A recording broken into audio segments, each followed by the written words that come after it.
Donc je suis en conformité avec ce qui se passe, ou ce qui devrait se passer dans les autres secteurs, en matière de promotion du référent religieux national, en matière de déradicalisation, en matière d'interpellation de la communauté musulmane en général, mais surtout du peuple algérien,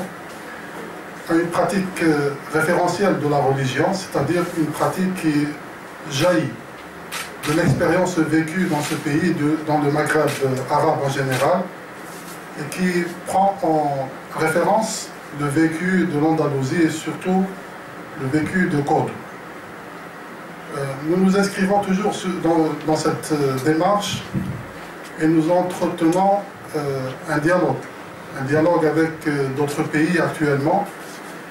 qui s'intéressent de très près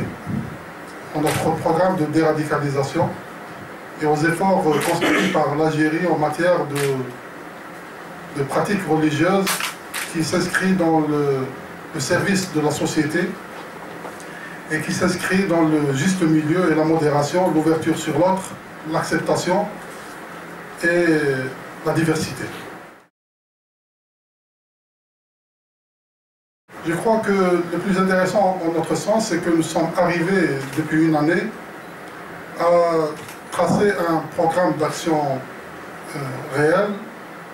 et fonctionnel,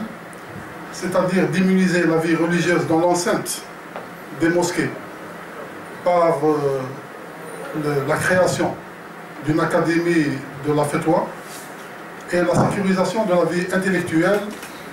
c'est-à-dire la vie religieuse, en dehors de la mosquée par la proposition d'un observatoire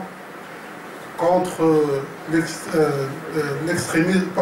contre les dérives sectaires et l'extrémisme religieux. Les deux sujets ont été soumis au débat des intellectuels, ils ont été soumis à une acceptation ou une autorisation préalable de la part du gouvernement. Nous avons cet aval. Durant le mois de juin, nous allons soumettre le projet dans la création de l'observatoire contre les dérives sectaires et l'extrémisme religieux. Ultérieurement, nous allons soumettre le projet de l'Académie de la Fetwa. Je crois qu'en résumé, c'est ce que je voulais dire.